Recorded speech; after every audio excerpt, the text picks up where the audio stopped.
to another edition of An Artifactual Journey.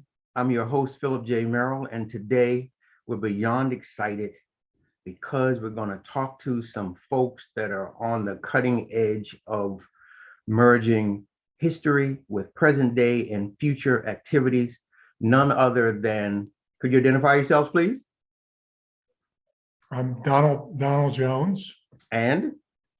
Philip Mallory Jones. And the name of your organization? Alchemy Media Publishing.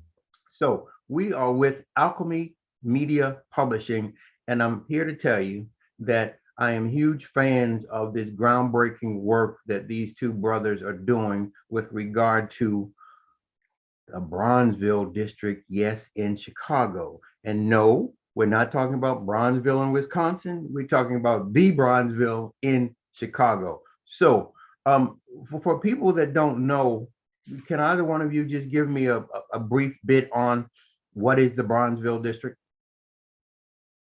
Yeah.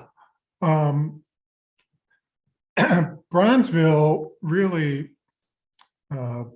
came into its own in the first half of the 20th century as Black folks were moving in droves from the South to the northern cities. It was kind of a natural destination point from Mississippi, Alabama, Tennessee, all through the South, that, going up on the rail to Chicago for better opportunities. Okay, that's great. Can I get something from you, Philip, to get the brothers going here? Bronzeville became a incubator and a boiling pot for Black ingenuity, creativity, enterprise, innovation. Because of Jim Crow segregation, there was only one place to live in Chicago, and that was in the Black Belt, which became known as Bronzeville. And so everybody was there. All these influences and geniuses were in close proximity and feeding off each other and inspiring each other, and in the process created the modern US world in terms of the cultural invention, the dynamic economic development that happened in that very confined neighborhood in these 50 or so years that we're talking about. And that environment, and built by that socio-political situation, really created new things in terms of art and culture and thinking and politics in this country that spread out to the rest of the world. Okay, that's great. And in preparing for this presentation with Alchemy Media today, I was looking at some key phrases that have identified, and I wanted to bounce it off with the two of you. What's your feeling about the terminology Darky Town, Black Ghetto, the Black Belt, when it comes to identifying Bronzeville? These are white people's terms. Correct. Thank you. Thank you. Okay. That's not how the people who live there talked about it. Although, it was impossible not to deal with the definitions and labels put on by the larger white society. Still, the people who lived in the neighborhood had their own perception of it. Okay, that's great. Don, do you want to say anything about that? No, I agree with that. That was a white invention. Okay. And, really impacted the residents only as all aspects of Jim Crow impacted the residents. Right. And so let's really get into this, because we're moving along nicely here. On the split screen, I'm sharing a very rare photograph from one of the leading African-American photographers in Chicago. It was the Worthington Studio. And what do either one of you glean from interpreting this very powerful image right here? Yeah, this image really speaks to the period and the whole cause of our of alchemy's existence. Our parents were part of the initial wave, or actually their parents were, of Black folks who came to Chicago in the teens. So both of our parents were born in Chicago in the 20s. And so when we see this kind of multi-generational photograph of Black folks of that period, it just harkens so to the stories that we heard as children of what it was like in Chicago and in Bronzeville during this period. I mean, I think this image is striking and wonderful. Plus, this Worthington studio, as you know, was the premier photographer on the South Side, and this location at 47th and State Street is right in the heart of Bronzeville. And hence is why we selected it for this this morning's interview. Phil, you want to throw in anything? This photograph, these three generations, as Don mentioned, really speaks to how we grew up understanding our family, our community, the larger African American community in Chicago. That is, it is multi-generational. We grew up with grandparents, great-grandparents in the house. So that connection to the generational survival and thriving was ingrained in us and became really foundational, understanding that we were part of a lineage. And we have a responsibility and an opportunity to extend that and to celebrate that and to be sure that the awareness and understanding and appreciation of that is passed on to the next generations. That's so well said, both of you. And I just have to chime in that I too was fortunate to have a great grandmother in my house that impacted me so much so that I named my company Nanny Jack and Company after her nickname. So what you're saying resonates rather strongly with my heartbeat of existence and my family. So kudos to both of you for saying that. And I just wish that we could go back in time, and we are in a moment, and sit at the foot of the elder statesman in this photograph, because you just know that she could impart wisdom, life's experiences, and mother wit, and just I would have been a sponge trying to soak up every bit of her journey up until posing for this magnificent photograph. Also, in part, fire and brimstone, Yes. and the requirement of standing up and getting things done. That old woman is fierce. No doubt, no doubt. True that. And from that comes a great sense of self Yes. and purpose and standing on the earth and being one's own person and the importance of that. May the church say amen. Amen. Okay, so with that said, I think we could just segue on into the real focus of our conversation today. So I'll let one of you start with your magnificent concept.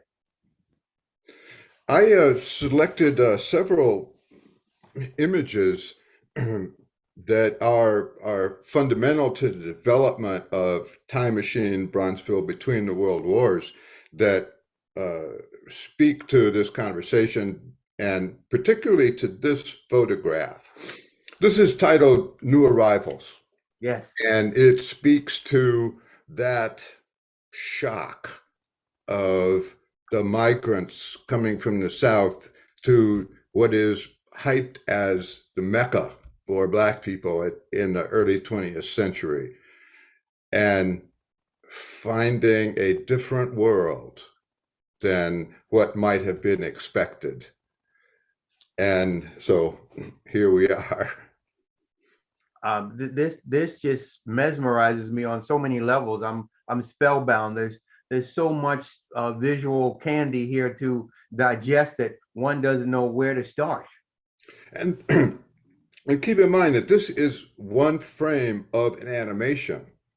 So the stories and the scenes and the dramas that play out in Time Machine, they're animations, and they have characters that move and speak and interact. And so this is one moment in this particular segment of the piece. And if I could chime in, the attention to detail is absolutely magnificent. Thank From you. the paint peeling on the old-fashioned radiator, to the cracked walls, to having a commercial calendar on the wall, and then of course having the white picture of Jesus Christ. I mean, you literally have zipped me back into that period in a magnificent way.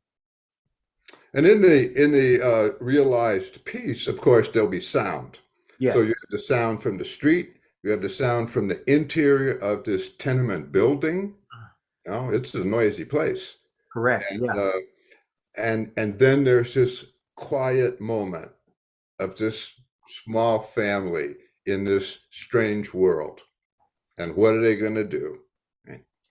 Yeah, I'm looking at her face, and I'm just trying to imagine the level of concern, confusion, awkwardness, stress, and just what is the next step on this journey that we now are involved in.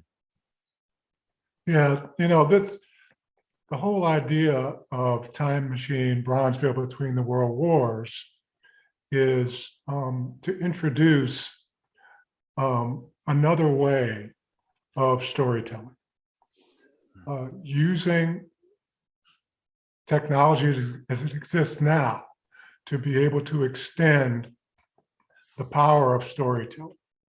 How often have any of us thought, I wonder what it would have been like? Yes, yes. So, this form of immersive storytelling, Oh my goodness. using today's technology, actually game technology, Yes. is a really next gen, cutting edge kind of way to approach sharing those important stories that really need to be told. So Not only do they need to be told, but I think that the methodology that is being employed by Alchemy will prayerfully reach new audiences that may not have ever been interested, but now through this Precisely. technology can feel connected, and may cause them to want to learn a little bit more about their own personal families experiences. Precisely. Yes, sir. Precisely. And I'm just looking again, kudos.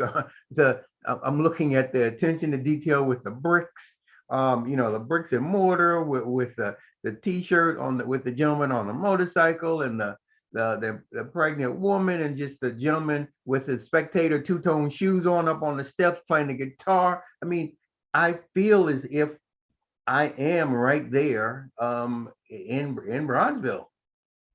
And each of these figures in this particular scene, they all have backstories.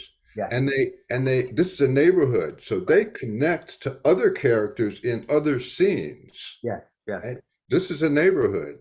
And so the gentleman with the guitar, that's Sweet Willie Rosedale. And he's an itinerant blues man that travels around up and down the Illinois Central line between Chicago and New Orleans. And love it. I mean, so how authentic is that? I mean, I want to hear his music. yes, and in the piece, you will. Right, exactly. That's why I said, yeah. Plays and sings. I love it. I love it. So with regard to the Time Machine, what caused the two of you to create this? I know you talked about growing up in Chicago and your family and so forth, but what in today's world gave the two of you this aha moment to say, okay, we need to do this? Well, I think you said it exactly right. The fact is, we're storytellers, Okay. and we founded Alchemy Media Publishing Company with the idea of telling and sharing those stories that are important, and for the reasons you state, so that the next generations will understand as well. And so,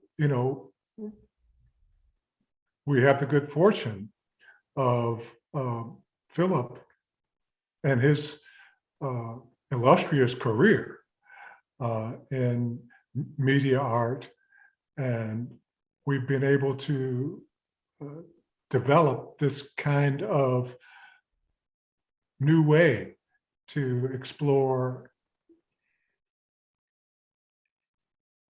this genre. Okay, so with that said, I want to put a numerous plugs out, but how can the people that are checking us out reach you, donate to your Kickstarter campaign, or just become avid fans? That can we give up some details of how? Well, the most important thing now is that we are in the midst of a Kickstarter campaign to support Time Machine, Bronzeville Between the World Wars, and it's a short campaign. So we would encourage anyone who's interested in seeing this kind of project and this kind of development happen to go to Kickstarter.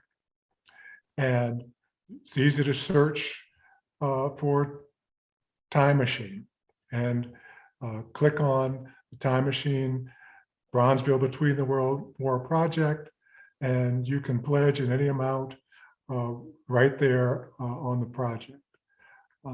It's important that we show this enthusiasm early and often for this kind of for what we're trying to get accomplished. And Philip, would you like to add a piece to that, what your brother said? I was thinking about what Don said a moment ago about we are storytellers. Yes. And this particular image is about storytelling. It's called Story Time. And it actually comes out of our history. Our relative back a few generations, Lieutenant Rawls, was a Buffalo soldier. He fought on the plains against the native peoples of the Western Plains. He rode into Mexico with his troop chasing Pancho Villa during the Mexican-American War. He went to Cuba and with that expeditionary force and fought in Cuba. And then in his later years, he came to visit his next generations of family and related to them about his career as a Buffalo soldier and the places he went, the things he saw. So this idea of storytelling to us is about telling these stories from the inside out, right? Telling the stories that circulate within families. Yes, yes. Stories that are learned literally at mother's and grandmother's knee. Amen. And how this legacy and this tradition, in fact, has passed through our own family and many other families by word of mouth. People who were there, who lived it, pass it on to subsequent generations. So if we can now employ the kinds of technological advances that are available to us to help extend these stories and make them more accessible to the next generation, meeting them where they are.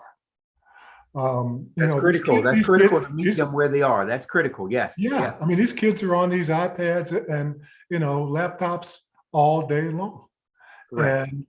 And so if we can present it in a way with which they're familiar, um, I love that. Oh my gosh. I love the cars yeah, alone and the historic drift, the way they drape down with the clothing. I mean, this is just yeah, outstanding. yeah, yeah.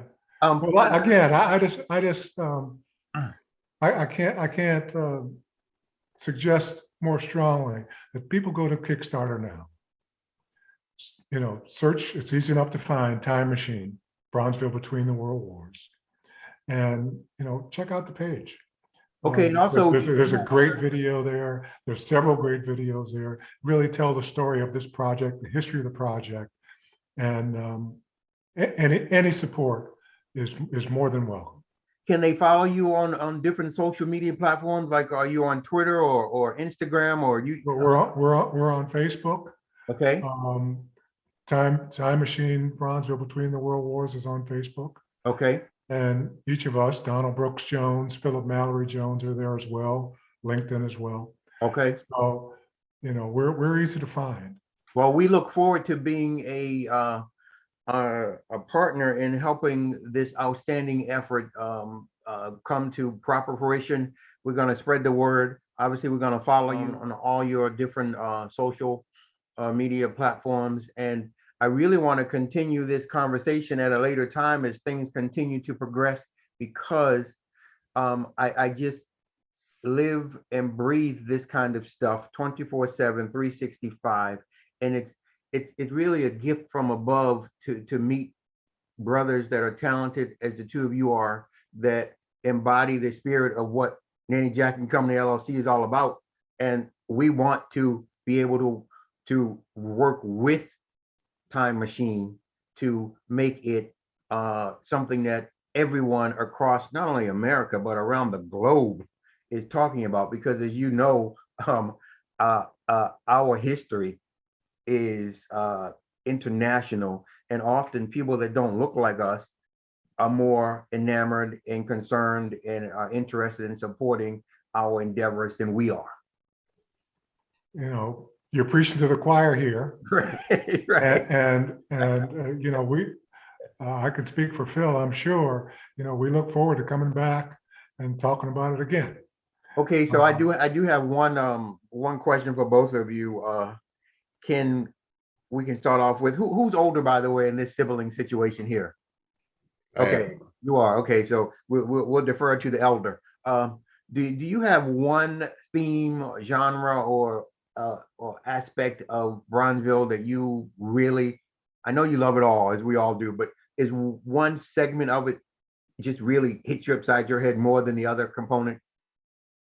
The overall art world of Bronzeville in the early 20th century is very intriguing to me, and those personalities, that collection of geniuses, Yeah. their invention, that catalytic environment that they were in, really, really speaks to me. And that comes a lot out of personal history. Yes. I was a student at the Southside Community Arts Center when I was very, very young, right? Mother dragged me there and she was a part of the founding of the Southside Community Arts Center, 20 years earlier, as was our father. Our father, painter, sculptor, musician, our mother, writer, poet, novelist, educator, right? These people, the people who were part of the Chicago Renaissance were their friends, right? Who they went to grade school and high school with, and who came to our house. I was going to say, I bet they came to your house. Yes, yes. We went to their studios. These were personal friends, and so their lives, their struggles, their genius inventions were part of our growing up, and considered by us to be critical information to convey. We have done this before. Yeah. We have done all kinds of things before. The present situation is what it is, but Black people as a history and as communities have done great things by ourselves, for ourselves. And that's critical to convey. We know how to do stuff, and we have done it. I love it. You said that so fabulously. And to wrap up with you, Don, go ahead. What you got? Once again, Kickstarter is king right now for us. Okay, so one last plug. Put out how they can reach your Kickstarter. Go to Kickstarter.com, search for Time Machine, Bronzeville Between the World Wars. Take a look at the page, and if you're so moved, support us. Okay, so I'm asking everyone that will check this out to please support Time Machine at Kickstarter. These are some talented brothers doing critical work that will have a long-lasting effect on improving our society. So amen to them and to all the people that will donate to the Kickstarter Time Machine. So this concludes an episode of An Artifacture Journey. We will continue to uncover history around the globe with exciting people doing great work. Thank you, my brothers. Thank you.